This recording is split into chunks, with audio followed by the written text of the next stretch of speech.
Olá, você sabia que dislexia não tem, assim, absolutamente nada a ver com inteligência? Pois é um mito comum ainda. E olha só que dado interessante pensando no Brasil. Uma pesquisa do Instituto ABCD mostrou que, 89% das famílias que foram atrás de diagnóstico para dislexia acabaram no particular. Sim, e com um custo alto, né?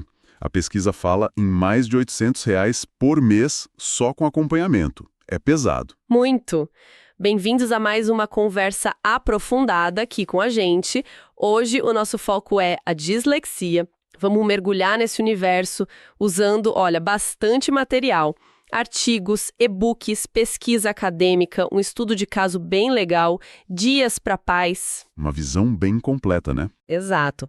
A ideia é entender o que é a dislexia de verdade, sabe? Além do básico. Como ela aparece, quais os desafios, principalmente aqui no Brasil, e também as estratégias de apoio na escola, os direitos que a lei garante, e, claro, ouvir um pouco de quem vive isso. Temos fontes que vão da neurociência até a experiência pessoal, passando pela sala de aula. Vai ser interessante. Com certeza. Então tá, vamos começar a desvendar isso. Para começar, vamos alinhar o conceito. Dislexia é um transtorno específico de aprendizagem. O TEA é uma condição que vem da biologia do cérebro, neurobiológica. Não tem a ver com QI, capacidade intelectual. Nada disso. Afeta mais a leitura e a escrita e os números. Falam entre 3% a 10% das crianças em idade escolar. Pensando no Brasil todo, isso pode ser, uns 10 milhões de pessoas se a gente usar a prevalência do DSM-5. É muita gente. É muita gente. E vale lembrar, né, que transtorno específico da aprendizagem é um termo guarda-chuva. Tem a dislexia para leitura, tem a descalculia para matemática e as dificuldades na expressão escrita. A dislexia, especificamente, o problema central está ali, no reconhecimento da palavra.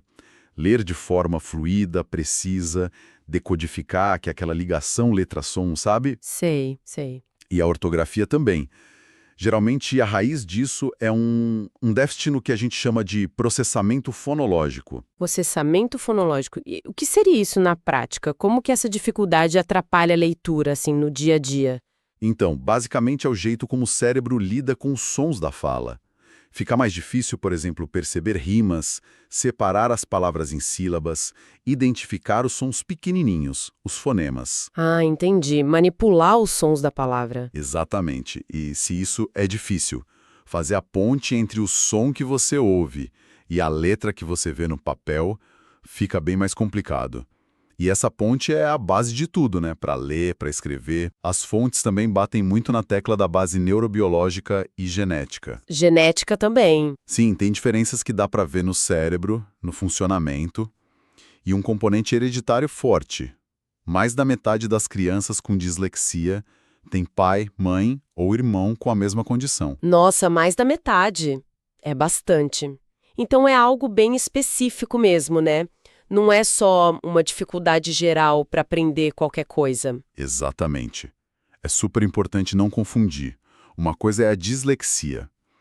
Outras são dificuldades que vêm de fora. Sei lá, um ensino que não foi legal, falta de estímulo.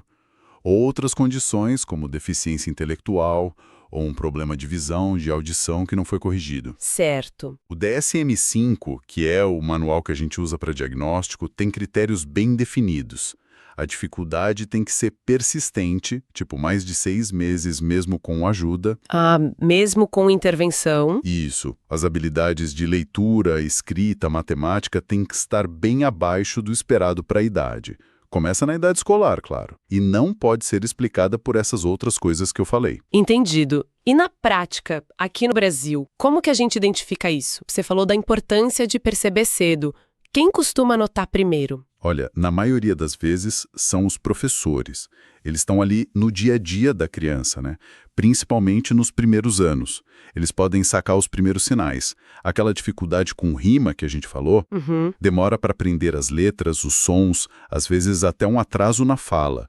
Nada disso isolado diz é dislexia, mas a combinação acende um alerta, sabe? Para investigar melhor. E aí, se essa suspeita aparece, como que é o caminho para ter um diagnóstico mesmo oficial? Olha, não é simples. Exige uma avaliação com vários profissionais. O ideal é ter psicólogo ou neuropsicólogo, fonoaudiólogo, médico, às vezes um psicopedagogo também. Uma equipe mesmo. Uma equipe. O processo envolve conversar com a família para pegar todo o histórico da criança, que é a anamnese, aplicar testes específicos, padronizados, para ver como estão as habilidades, fazer uma avaliação clínica e, claro, descartar outras causas. Certo. E aí a gente volta naquela questão do custo que você mencionou no começo. A pesquisa do Instituto ABCD mostra isso claramente. A grande maioria vai para o particular. Isso cria uma barreira enorme de acesso. Com certeza. Nesse cenário, mesmo sem dar o diagnóstico, qual o papel do professor? Ele é fundamental, né? Fundamental. O professor é quem observa no dia a dia. Ele pode registrar quais são as dificuldades específicas do aluno, o que ele já tentou fazer em sala, como o aluno reagiu. Esse histórico é ouro para a equipe de saúde depois. Ajuda muito a equipe. Muito. E mais, o professor pode começar a usar algumas estratégias pedagógicas ali mesmo, na sala.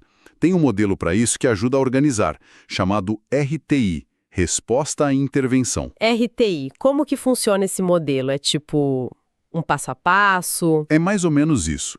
Pensa em níveis de apoio. Nível 1, ensino de boa qualidade para a turma toda.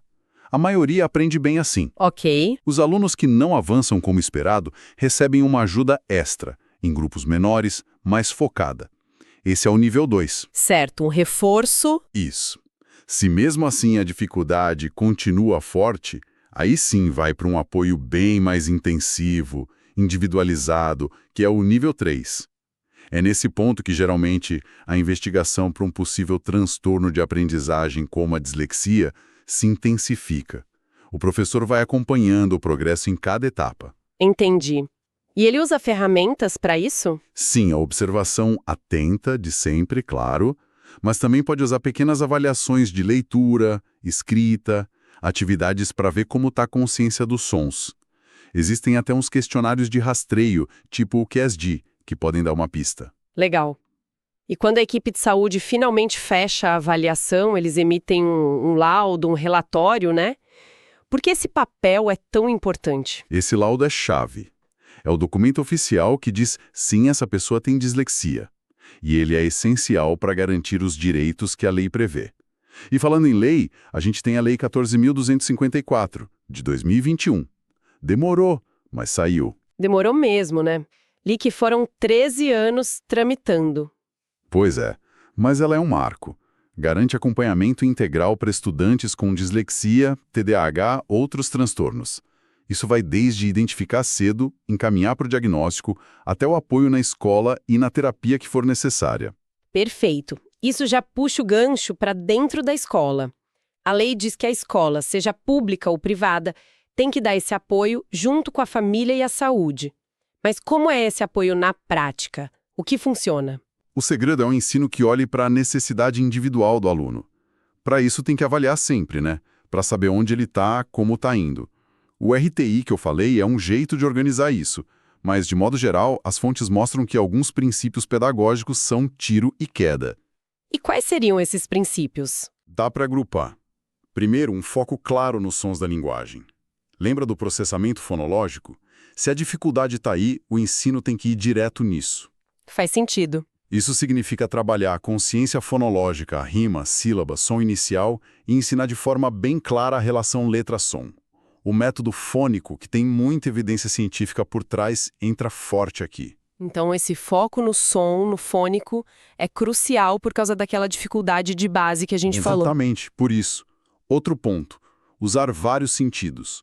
Visão, audição, tato, movimento. O ensino multissensorial. Isso cria mais caminhos para o cérebro aprender, sabe? Tipo, traçar a letra na caixa de areia enquanto fala o som. Ajuda a fixar. Interessante usar mais de um caminho para informação. Que mais? Estrutura e clareza são super importantes. O ensino tem que ser explícito, direto ao ponto. Nada de deixar o aluno ter que adivinhar a regra. E tem que ser estruturado. Começa do mais simples, vai para o mais complexo, um passo de cada vez. Garante que ele dominou uma coisa antes de ir para a próxima. Também ajuda muito tornar a aprendizagem relevante, conectar com a vida do aluno. E por fim, prática e reforço. tem que praticar bastante, de forma sistemática. E o feedback tem que ser positivo. Focar no que ele conseguiu para não desanimar. Esses princípios valem para a alfabetização e depois também, né? Sim, valem sempre. Na alfabetização, o trabalho com som e letra é super intenso. Depois, para quem continua com dificuldade para ler rápido ou entender o que leu, a gente usa os mesmos princípios. Leitura frequente, com textos no nível certo, ensinar estratégias para entender melhor o texto, para lidar com palavra difícil. E para escrever? Ortografia, produção de texto. Mesma lógica. Continua reforçando a relação som-letra. E aí entram estratégias para organizar as ideias antes de escrever, revisar o texto por partes. Além desse jeito de ensinar, as fontes falam muito de acomodações. Que são ajustes, né? Isso, são ajustes, não mudam o que o aluno tem que aprender, mas como ele vai acessar a informação ou mostrar que aprendeu. Pensa assim, tem ajuste para ajudar a receber informação e ajuste para ajudar a mostrar o que sabe. Me dá exemplos. Tecnologia ajuda a receber informação como? Há muito. Programa de computador que lê o texto em voz alta é um clássico. Ajuda demais. Imagino. Dicionário online, gravador de áudio para não perder a explicação do professor.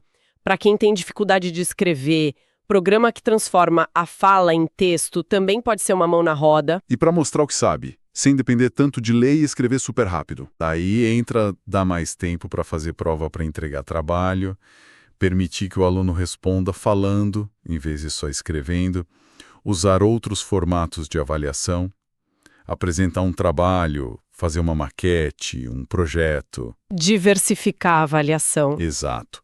E adaptar o material também é chave.